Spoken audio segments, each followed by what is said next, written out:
हिंदू भूमे सुरक्षार्थ केशवेन विनिर्मितं यं संघपोषितं येन गुरुं तं प्रणमाम्यहम्।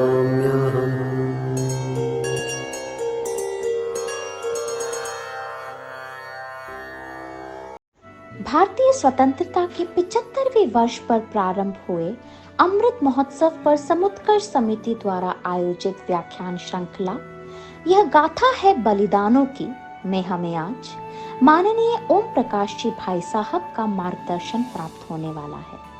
आदरणीय ओम जी भाई साहब हम सभी के सुपरिचित हैं। पूर्व में समुत्कर्ष समिति द्वारा आहूत विभिन्न व्याख्यान मालाओं में और अन्य अवसरों पर हम सभी को आपका संस्कृति परक जीवन मूल्य संवर्धक पाठ्य प्राप्त होता रहा है। मैं आज के इस पुनीत अवसर पर मान्यवर भाई साहब से निवेदन करूंगी कि हमें प्रबोधन प्रदान करें। आदरणीय ओम जी भाई साहब। भूख न मेटे मेड़ तो न मेटे नागो रजवट भूख अनोखड़ी मिटे मरे चित्तौड़। चित्तौड़ के लिए जब तक मैं अपने जीवन का बलिदान नहीं दे देता तब तक मेरी भूख है ना वो मिटती है। डेरे टोडर जायने कर लो रण की घाण जयमल गढ़ में जीव तो अकबर करे ना आण। जब तक मैं जीवित हूं अकबर स्वप्न में भी ना सोचे कि वो चित्तौड़ विजय प्राप्त कर सकता है। नमस्कार। विजयदशमी के पावन पर्व पर आप सभी को मंगल कामनाएं। आज व्याख्यान श्रृंखला का एक विशेष एपिसोड विजयदशमी पर्व पर। हम सब जानते हैं भगवान राम ने रावण का वध इसी दिन किया था, इसलिए विजयदशमी मनाई जाती है। किंतु कुछ बातें हैं जो थोड़ी समझने के लिए। भगवान राम और रावण का जब युद्ध हुआ उस समय की परिस्थिति को देखते हुए एक बड़ी विशेष बात ध्यान में आती है। राम की तरफ से लोग इंद्र के पास में गए और इंद्र को कहा कि आपका जो रथ है वो भगवान राम के लिए दे दीजिए। इंद्र डर रहा था, रावण अगर जीत गया तो मेरा जीना हराम हो जाएगा। रावण के भय से इंद्र ने राम के लिए अपने रथ को नहीं दिया। तुलसीदास जी लिखते हैं, रावण रथी विरथी रघुवीरा। भगवान राम जो थे उनके पास में कोई संसाधन नहीं थे, रथ नहीं थे। उनके पास में क्या था? तो उनके पास में आत्मबल था। उस आत्मबल के बूते पर उन्होंने संपूर्ण युद्ध को जीता है। आप लोगों ने आदित्य हृदय स्तोत्र का नाम सुना होगा। अगस्त्य मुनि ने भगवान राम को आकर के बोला कि रावण के वध पर जाने से पहले, क्योंकि रावण के पास में भी अलौकिक गुण संपदा है, अलौकिक शक्तियां हैं, ये संपूर्ण विश्व भर की दैविक शक्तियां भी रावण के समक्ष नतमस्तक है।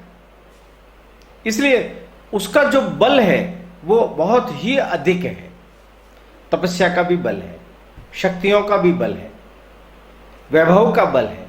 संपूर्ण विश्व में उसकी जय जयकार होती है। उसके आतंकवाद में भी बहुत बड़ा बल है। इसलिए आप जब उसके समक्ष जाएंगे तो हो सकता है आप निष्प्रभ हो जाए। तो सूर्य ये साक्षात देवता है, उसमें बहुत बड़ा बल है। हालांकि सूर्य और चंद्रमा भी उसी के लिए ही काम कर रहे हैं, फिर भी आप आदित्य हृदय स्तोत्र का पाठ करके फिर जाइए, आपका आत्मबल बढ़ेगा। हम सब जानते हैं मन के जीते जीत है, मन के हारे हार। आदमी का जब मन मर जाता है, उसका जो मन है वो इस अवस्था में आ जाता है कि मैं नहीं जीतूंगा, तो वो नहीं जीतता। अपने हृदय में विजय की प्रबल आकांक्षा लेकर के, एक उचित देवीय ध्येय को लेकर के जब व्यक्ति चलता है, तो उसको अपने जीवन में सफलता अधिक प्राप्त होती है। मेरा आप सब लोगों से भी विनम्र अनुरोध है, प्रतिदिन सूर्य भगवान को जल चढ़ाइए, आदित्य हृदय स्तोत्र का पाठ कीजिए। आपका आत्मबल कभी भी क्षीण नहीं होगा। परिस्थितियां तो आती है जाती है, संकट आते हैं जाते हैं, सुख दुख आने जाने का नाम है, पर इन सब परिस्थितियों के अंदर अगर हम हमारे मन को मजबूत करके, संकल्प को दृढ़ करके, परिस्थितियों के सामने घुटने न टेक करके उसको दूर करने के लिए अगर हम मैदान में उतर पड़ते हैं, तो विजय सुनिश्चित है। भारतवर्ष के साथ में एक बहुत बड़ी दुर्दशा रही है ना। ये तो राम के काल की बात है, पर राम के काल के बाद से लगा करके मुगलों और अंग्रेजों का लंबा कालखंड, इसने भारतवर्ष की मानसिकता को पराभूत कर दिया, गुलामी की मानसिकता बना दिया। विवेकानंद जी कहते हैं कि भारत तो आत्महत्याओं का देश है। माने हर कोई व्यक्ति आत्महत्या करने पर तुला हुआ है। हर व्यक्ति की मानसिकता इतनी कमजोर हो गई है कि छोटी सी भी कोई परिस्थिति आई तो छुई मुई का पौधा बन करके फांसी के बंदे पर लटक जाता है, अपने जीवन को नष्ट कर देता है। भगवान का दिया हुआ इतना अद्भुत उपहार उसको ठुकरा करके भगवान की राह पर ही चल देता है। अपने जीवन में जब तक विजुगेशु, विजय करने की भावना, विजय करने की कामना अपने अंदर हम पैदा नहीं करेंगे, तब तक हम जीत नहीं सकते। इसलिए अगस्त्य मुनि ने उनके राम भगवान तक के भी आत्मबल को प्रबल करने के लिए उनको आदित्य हृदय स्तोत्र का पाठ बताया। इंद्र ने रथ नहीं दिया, किंतु आप देखिए उस समय के कालखंड के अंदर राम और रावण का जब युद्ध चल रहा था, तो राम का पलड़ा जब भारी रहता था तो राम की जय हो, जय जयकार लगते थे। तो एक गुट ऐसा था जो केवल जय हो ही बोलता था, रावण की जय हो, राम की जय हो। क्यों? एक असमंजस था उनके मन में, कौन जीतेगा। उन्हें विश्वास नहीं हो रहा था राम जीत सकते हैं क्या। वर्षों वर्षों हो गए। हर दशहरे पर रावण, मेघनाथ, कुंभकर्ण, उनके पुतले बना करके हम उत्सव मनाते हैं। राम तीर चला करके तीनों का वध करते हैं। दशहरा जलता है, रावण की लंका की तरह धू धू करके रावण के पुतले जलते हैं। संदेश तो मिल रहा है, पर उस संदेश को आत्मसात कर अपने हृदय में विजिगीषु प्रवृत्ति पैदा करना, यह आज की बहुत बड़ी आवश्यकता है। भारतवर्ष के कल्याण का एकमेव मंत्र है विजिगीषु मानसिकता से संपन्न युवकों का एक संगठन अपने ध्येय की पूर्ति के लिए भारत माता को विश्व गुरु के सिंहासन पर अधिष्ठित करने के लिए चल पड़े, तो जाकर के ये परिवर्तन संभव है। और ये विजिगीषु प्रवृत्ति निर्माण करने के लिए संस्कारों की महती आवश्यकता है। और संस्कार मिलते हैं हमारे पुरातन गौरव का पुनर्स्मरण करके, हमारे श्रेष्ठतम पूर्वजों का पुनर्स्मरण करके, उनकी बातों को सुनकर, उनके जीवन चरित्र को सुनकर, उनके द्वारा किए गए पुरुषार्थ को सुनकर के हमारे अंदर भी एक भावना पैदा होती है, हमें भी विजय के लिए युद्ध लड़ना है। आपको मालूम होगा श्री कृष्ण भगवान, चाणक्य, शिवाजी महाराज एक भी युद्ध हारे नहीं। और हार में भी अगर आपकी मानसिक जीत जुड़ी हुई है तो अपन हार के कारण से भी हारते नहीं है, लगातार संघर्षशील बने रहते हैं। सर्दी, गर्मी, वर्षा, ये ऋतुएं भी बदलती है ना, एक सरीखी कहां रहती है? एक सरीखा कोई कहीं कुछ भी नहीं रहता। पर इस सब में हम अपनी मनस्थिति को मजबूत बनाकर रखें, अपने मनोबल को, अपने आत्मबल को मजबूत बनाकर रखें, अपने हृदय में मैं विजय प्राप्त करूंगा, मैं सफल होऊंगा, ये आधी सफलता है। ये काम मैं निश्चित कर दूंगा, ये आधी सफलता है। और फिर जब आप काम करने के लिए जाते हो तो आपके अंदर के हार्मोन्स इस दिशा में भारी मात्रा में काम करते हैं और आपको विजयश्री प्राप्त हो जाती है। मैं आज के इस अवसर पर आपको मेवाड़ के कुछ चुनिंदा ऐसे प्रसंग, जिन प्रसंगों से हम सब लोगों को एक प्रेरणा मिलेगी, उन लोगों ने अपने विजय संकल्प को अपने जीवन में किस तरीके से पूरा किया, उसको अगर हम सुनेंगे तो हमें भी अपने जीवन में उस उत्प्रेरणा को संकल्प बनाने का सार्थक परिणाम प्राप्त होगा। महाराणा प्रताप के बाद में महाराणा अमर सिंह के सामने एक बड़ा धर्म संकट खड़ा हो गया। आप लोगों ने चुंडा का नाम सुना होगा। उन्होंने प्रतिज्ञा की थी कि मैं अपना राज्याधिकार त्यागता हूं। उनकी इस भीषण प्रतिज्ञा के कारण से मेवाड़ में उनके वंशजों को, चुंडावतों को एक अधिकार प्राप्त था। युद्ध जब कभी भी होगा तो युद्ध में फ्रंट लाइन हरावल और बैक चंदावल, तो हरावल में युद्ध करने का अधिकार उनको प्राप्त था। कुछ कालखंड बीत जाने के बाद महाराणा प्रताप के भाई शक्ति सिंह, उनके वंशज शक्तावत, वे लोग भी बड़े बहादुर थे। तो उन लोगों ने भी सोचा कि हमें भी युद्ध के हरावल दस्ते में आगे रह करके युद्ध करने का मौका मिलना चाहिए। दोनों में थोड़ा सा मनमुटाव हुआ।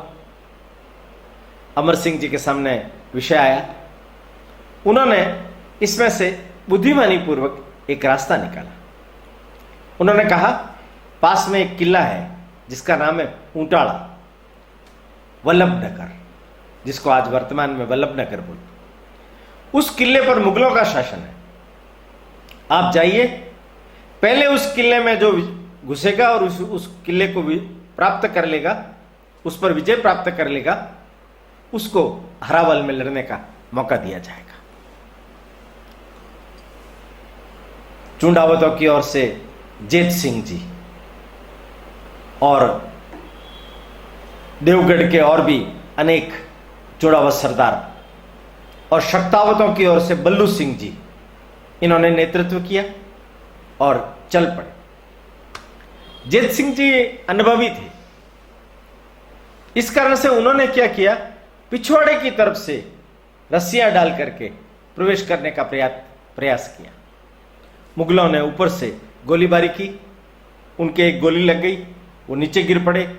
उनको लगा कि हम जल्दी अंदर प्रवेश नहीं कर पाएंगे, तो उन्होंने आदेश दिया, मैं मेरी गर्दन काटता हूं, मेरी गर्दन को उठा करके उसके ऊपर फेंक दीजिए अंदर किले में। उन्होंने अपनी गर्दन काट दी, उनकी गर्दन को उठा करके किले के अंदर फेंक दिया गया। और दूसरे एक सरदार ने उनका शव, शेष बचा हुआ धड़, पीठ के ऊपर बांध करके फिर से ऊपर चढ़े और अंदर प्रवेश कर गए। उधर बल्लू सिंह जी पहुंचे। मुख्य प्रवेश द्वार बंद था। उसके दरवाजे पर बड़ी बड़ी सूलें, कीले लोहे की लगी हुई थी। ये हाथी पर थे। इन्होंने आदेश दिया, हाथी को आगे बढ़ाया जाए। हाथी उस सूल और किलों के डर से आगे नहीं बढ़ रहा। बल्लू सिंह जी ने और कोई उपाय न देख करके स्वयं खड़े हो गए, दरवाजे के ऊपर हाथ ऐसे करके खड़े हो गए। अब महावत हिचकिचा रहा है। उन्होंने आदेश दिया, हाथी को आगे बढ़ाओ। मजबूरी में उस महावत ने हाथी को आगे बढ़ाया। हाथी ने जोर से एक टक्कर मारी, बल्लू सिंह जी के परखच्चे उड़ गए, दरवाजे के भी परखच्चे उड़ गए। दरवाजा खुला, हर हर महादेव के नारों के साथ में जय एकलिंगनाथ। इधर से शक्तावत, उधर से चुंडावत, दोनों एक साथ अंदर पहुंचे। विजय प्राप्त करने के लिए अपने जीवन में बलिदान देने का यह अनूठा रंग लोगों को देखने के लिए मिला। महाराणा अमर सिंह जी को जब यह समाचार मिला तो उन्होंने दोनों को ही हरावल में रह करके युद्ध करने का अधिकार दिया। एक दक्षिण पार्श्व, एक वाम पार्श्व में रह करके युद्ध करेंगे। हरावल में रह करके युद्ध करने का मानस, आगे रह करके युद्ध करने का मानस, और उसमें भी हर हालत में हमें विजयश्री का वर्ण करना है, ये उदाहरण हम सब लोगों को बहुत ही अधिक प्रेरणा देता रहेगा। मेवाड़ के अंदर ऐसे अनेक उदाहरण, मेवाड़ के महाराणाओं के तो उदाहरण हम सब जानते ही हैं। महाराणा प्रताप हल्दीघाटी में विजयी हुए।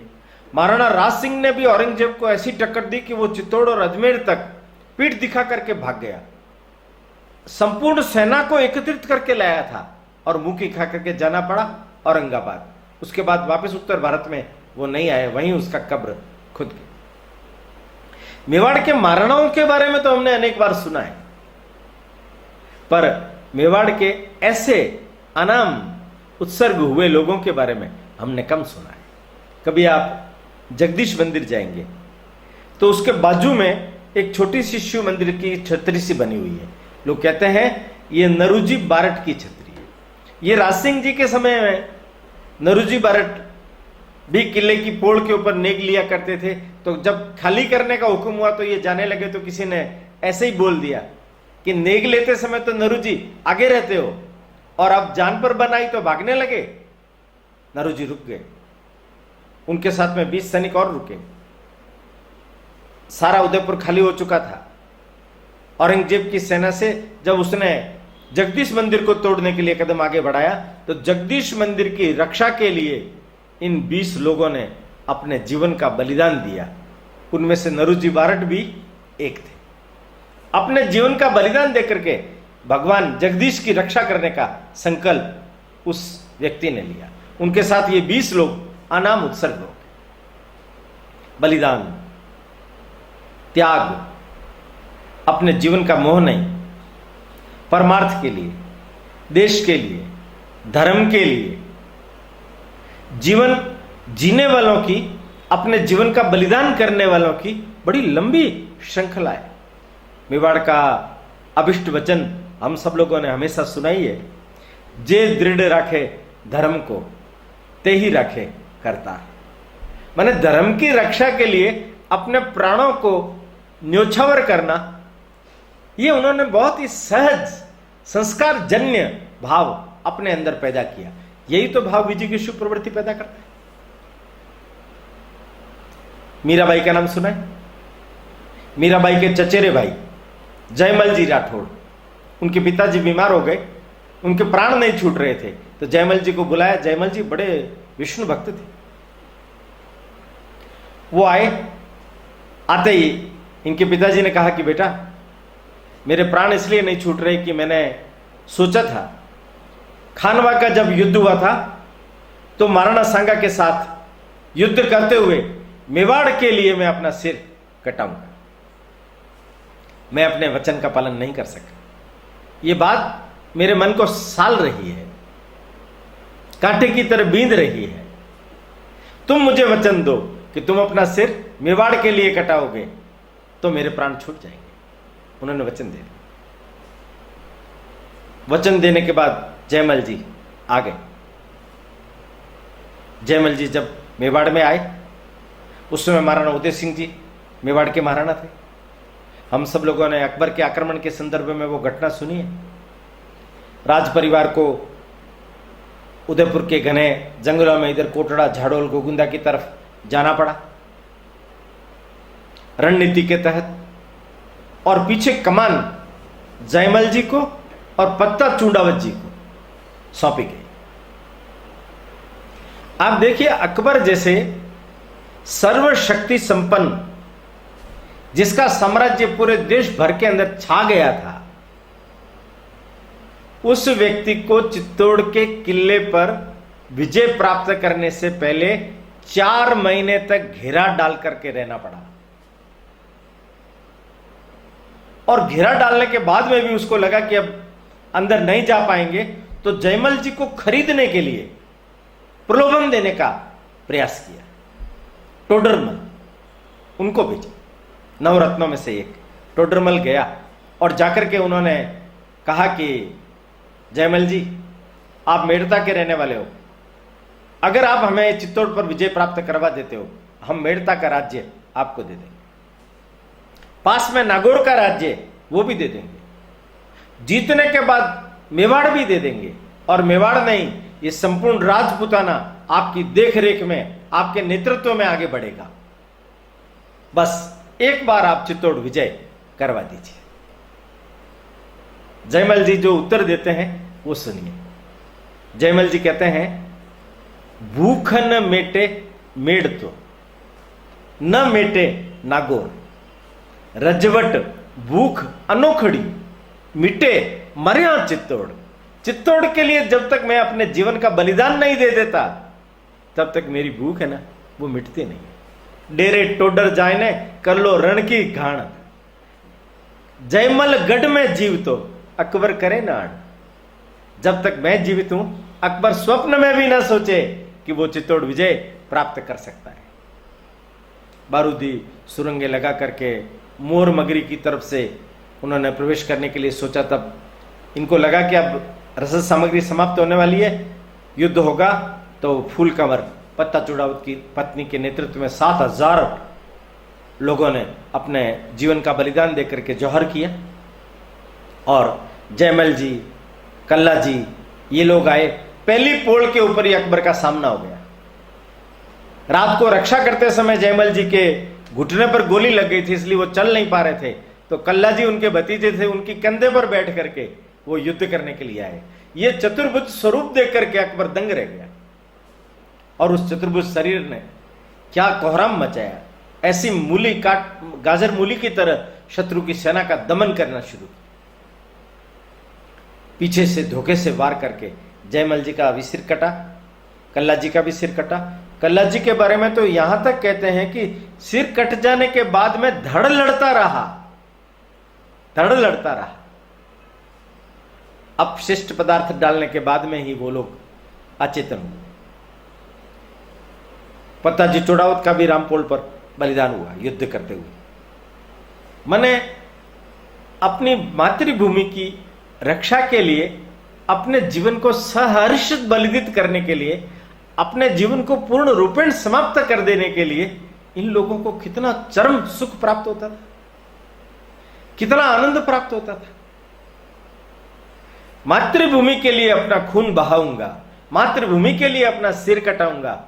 कैसा अद्भुत संकल्प उनको बचपन में जन्म घूंटी के साथ में पिलाया गया, जो उनके जीवन को इतना वैभवपूर्ण और सार्थक बना गया। ऐसे अनेक नाम। झालामान सिंह ने महाराणा प्रताप के छत्र कवच लेकर के हल्दी घाटी युद्ध में अपना बलिदान दिया। इन्हीं झालामान सिंह के दादाजी अज्जा जी, सज्जा जी, उन्होंने खानवा के युद्ध में अपना बलिदान दिया। और महिलाएं भी कोई पीछे नहीं रही। कुशीथल महारानी का नाम सुना है ना? हल्दीघाटी युद्ध के बाद सैनिकों की जब सेवा शुश्रूषा की जा रही थी, तब सैनिक वेश में एक महिला मिली, प्रताप के समक्ष लाया गया। हाउस में लाकर प्रताप ने हाथ जोड़ करके पूछा, आप कौन है? उनका, मैं कुशीथल की महारानी हूं, रमा कंवर। युद्ध में आप सैनिक वेश पहन के कैसे? उनका, आपने आह्वान किया था ना, मेवाड़ के प्रत्येक घर में से युद्ध करने लायक लोग युद्ध मैदान में आने चाहिए। मेरे पति का कुछ समय पहले ही स्वर्गवास हुआ था, बच्चे घर में छोटे हैं, इसलिए मैं स्वयं सैनिक वेश धारण करके युद्ध करने के लिए आ गया। देखिए आप, एक नैतिक महाराणा के जीवन में आवाहन का क्या महत्व होता है, उसकी पुकार का क्या महत्व होता है, देश के लिए अपने आप को न्यौछावर करना है, इसका आवाहन करते हैं, वो उसका क्या मूल्य होता है, ये देखने को मिलता है। किरण देवी छाती पर किरणा चढ़ बैठी, कर में तेज कटारी थी। अकबर नवरोज के मेले भरता था ना, बुर्का पहन करके जाता था, वहां सब महिलाएं होती थी। किसी भी महिला का हाथ पकड़ करके ले जाता, उसके साथ बलात्कार करता। एक दिन किरण देवी का हाथ पकड़ लिया। ये शक्ति सिंह की पुत्री थी, बीकानेर के राजकुमार पृथ्वीराज की पत्नी थी। अड़ंगी लगा करके अकबर को नीचे गिरा दिया। गिरते ही बुर्का खुल गया, अकबर की पोल भी खुल गई। ये उनके सीने पर पैर रख करके कटर तान के उसके ऊपर खड़ी हो गई। अकबर हाथ जोड़ करके कहने लगा, तुम मेरी माँ हो, मुझे क्षमा कर दो, आज के बाद नवरोज भी नहीं भरेगा और इस प्रकार का कभी भी कुकृत्य मैं नहीं करूंगा, मुझे माफ कर दो, छोड़ दो। किरण देवी ने अकबर को माफ कर दिया, छोड़ दिया। अकबर की काली करतूतें, अकबर का चरित्रहीन जीवन, यह सब जानकर के भी हम सब लोग पढ़ते आए हैं अकबर द ग्रेट। कैसी कुत्सित मानसिकता से हमारा इतिहास लिखा गया, किन मनोभावों से हमारा इतिहास लिखा गया। वही मैकाले ने कहा था कि मैं ऐसा इतिहास लिख दूंगा कि काले अंग्रेज पैदा हो जाएंगे, और वो सफल हो गए। गुलामी की मानसिकता से ओतप्रोत अंग्रेजों ने हमारा बहुत अधिक भला किया है, अंग्रेजों ने इस देश को एकत्रित किया है, ये पूरा एक राष्ट्र बनाया है। मुगलों ने, अकबर द ग्रेट, इन्होंने इस देश को बहुत बड़ा उपकार किया है, जो आकर के हमारे ऊपर शासन किया, हमें राह दिखाई। ऐसी कुत्सित मानसिकता वाले लोग जो हमारी राह दिखाते, ऐसी अद्भुत वीरांगना जिसने अकबर की पोल खोल दी। हाडी रानी का नाम तो सभी जानते ही है ना। एक 17 साल की नवयौवना, पति मोहग्रस्त हो गया युद्ध में जाने के लिए, उस पति को उत्प्रेरित करने के लिए वो निरपाश होकर के युद्ध के अंदर जाए, मेरे मुंह में फंसा हुआ न रहे। अपनी दासी रंगवेल को कहा, तुम मेरी गर्दन काट दो और मैं गर्दन काट के देती हूं, तुम थाल में रख करके राणा जी को भेंट करना। उसने अपनी गर्दन काटी, रंगवेल ने उसको ले जा करके रतन सिंह को दी।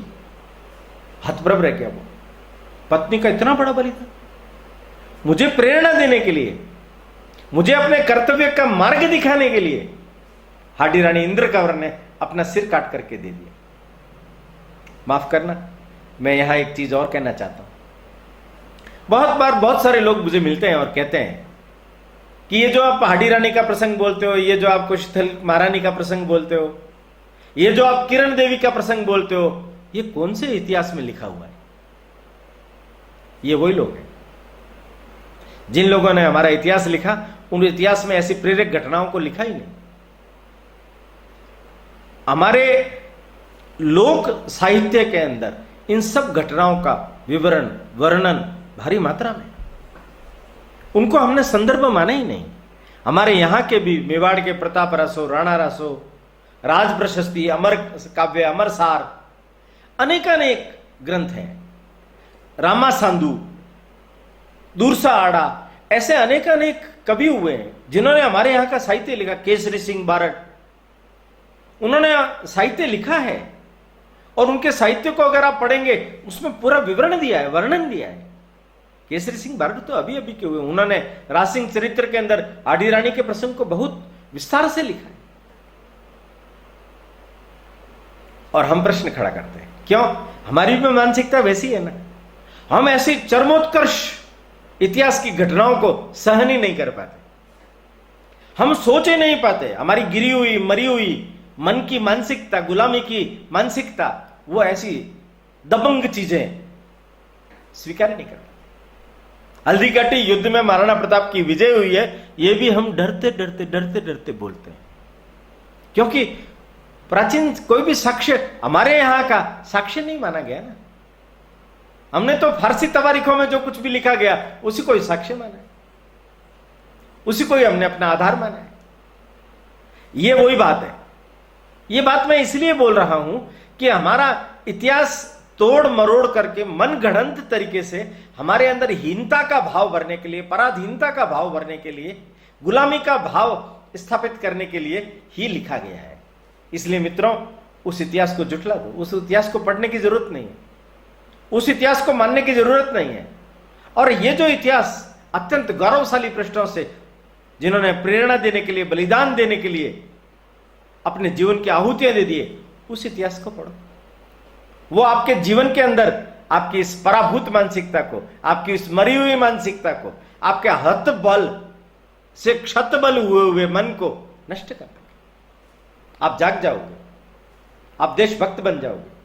इस देश के लिए जीने और मरने का जैसा जज्बा इन लोगों ने दिखाया, ऐसा उद्दाम भाव आपके अंतःकरण के अंदर पैदा हो जाएगा। इस विजिकीषु मनोवृत्ति को पैदा करने के लिए ही विजयादशमी का उत्सव है। अगर इसका मर्म नहीं समझ पाए, इसका अर्थ नहीं समझ पाए, तो हम अपनी जिंदगी के अंदर कुछ भी नहीं कर पाएंगे। एक और घटना सुनिए। गोकुलदास शक्तावत, शाहजहां के समय शाहजहां अजमेर में आए हुए थे, तो चारणों ने बड़ी कटु सत्य कुछ बातें उनके सामने रखी। उससे वो नाराज हो गए और चारणों को जेल में डाल दिया। उनके परिजनों ने उनको छुड़ाने के लिए बहुत प्रयास किया। गोकुलदास के पास में पहुंचे, क्योंकि गोकुलदास का प्रभाव शाहजहां पर था। उनको कहा, गोकुलदास ने कहा कि बादशाह जिद्दी है, नहीं मानेगा, फिर भी प्रयास करते हैं अपन।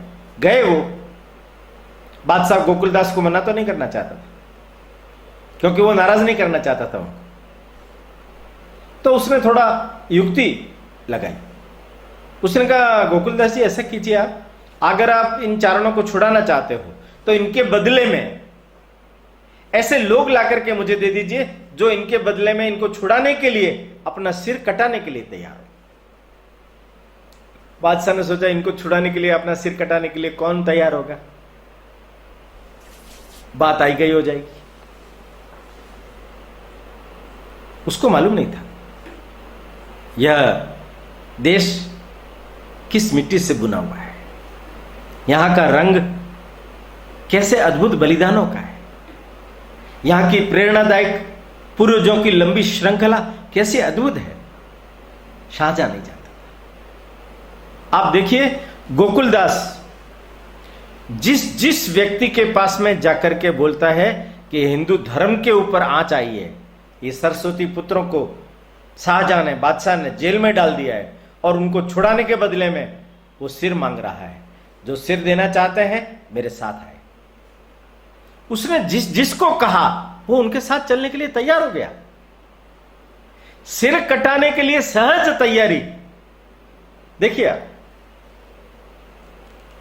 निश्चित अवधि पूरी होने पर बादशाह के पास में लोगों को लेकर के गोकुलदास दरबार में पहुंच गए और कहा कि बादशाह हुकुम, देख लीजिए, ये लोग अपना सिर कटाने के लिए तैयार हैं, आप उनको छोड़ दीजिए। बादशाह ने उनको देखा और देख करके धीरे से बोले, गोकुलदास, ये जो लोग लेकर के आए हो तुम, ये तो 20 है, और वो जो चारण है ना, वो 21 है। एक कम पड़ रहा है ना। गोकुलदास ने विनम्रतापूर्वक हाथ जोड़ करके कहा, हुकुम, वो जो 21वां है वो मैं ही। वो 21वां नहीं, वो पहला मैं हूं। सबसे पहले मैंने अपना सिर कटाने का निश्चय किया, और लोगों के समक्ष जब मैं गया तब ये लोग तैयार हुए। अपना सिर कटाने के लिए जब व्यक्ति स्वयं पहले तैयार होता है तो उसके पीछे सिर कटाने वालों की लाइन लग जाती है। आचरण की सिद्धता। अपने जीवन में इस धर्म के मर्म को उतार कर धर्म के लिए अपने जीवन को बलिदान देने के लिए जब गोकुलदास ने संकल्प किया तो कैसा अद्भुत परिणाम आया कि लोग तैयार हो गए। बादशाह भी उनकी इस बलिदानी भावना से प्रभावित हुआ और उसने उन सबको भी छोड़ दिया और चारणों को भी छोड़ दिया। जे दृढ़ राखे धर्म को ताही राखे करता है। अगर हम सब लोग अपने देश में फिर से एक नई चेतना का संचार करना चाहते हैं, देवीय गुणों से ओतप्रोत समाज जीवन, परिवार जीवन देखना चाहते हैं, तो ऐसे श्रेष्ठतम महापुरुषों के जीवन को अपने जीवन में वर्ण करना पड़ेगा, उस पर आचरण करना पड़ेगा। धर्माधिष्ठित जीवन रचना ये खड़ी करनी पड़ेगी। ये होगा तो भारत विश्व गुरु बनेगा। ये विजिकीषु प्रवृत्ति में से ही बनेगा। ये विजिकीषु प्रवृत्ति अपना आत्मबल है, अपना मनोबल है, अपने अंतःकरण के अंदर इस देश के लिए, परमार्थ के लिए अपने जीवन को जीने का संकल्प राम की तरह, मेवाड़ की इन गौरव गाथाओं की तरह हमें लेना पड़ेगा। अब इस श्रृंखला चल रही है व्याख्यान की, ये गाथा है बलिदानों की, ये भी वही है। ये गाथा है बलिदानों की भी ऐसे ही श्रेष्ठतम जीवन चरित्रों का गान आपके समक्ष किया जा रहा है, जिन लोगों ने अपने जीवन को क्षणभंगुर मान करके भारत माता के लिए अपनी आहुति चढ़ा दी। इस यज्ञ संविधा में हम सब लोग भी अपनी आहुति चढ़ाएं, इस विजयादशमी के उत्सव को सार्थक करें, इसके मर्म को समझकर अपने अंतःकरण के अंदर अपना आत्मबल बढ़ा करके हम दृढ़ संकल्पित होकर के विजय के लिए ही हमारा जीवन है, इस मनोभावना से हम जिएंगे तो मैं समझता हूं विजयदशमी का उत्सव मनाना सार्थक होगा। अगली बार हम फिर मिलेंगे, तब जो हमारी गाथा वहां रुक गई थी, बाधा जतिन, रास बिहारी बोस, इन श्रेष्ठ महानुभावों के जीवन से हम परिचित होंगे। तब तक के लिए प्रणाम। आप सभी का समुत्कर्ष समिति के प्रति यही स्नेह और आत्मीय भाव बना रहे। धन्यवाद।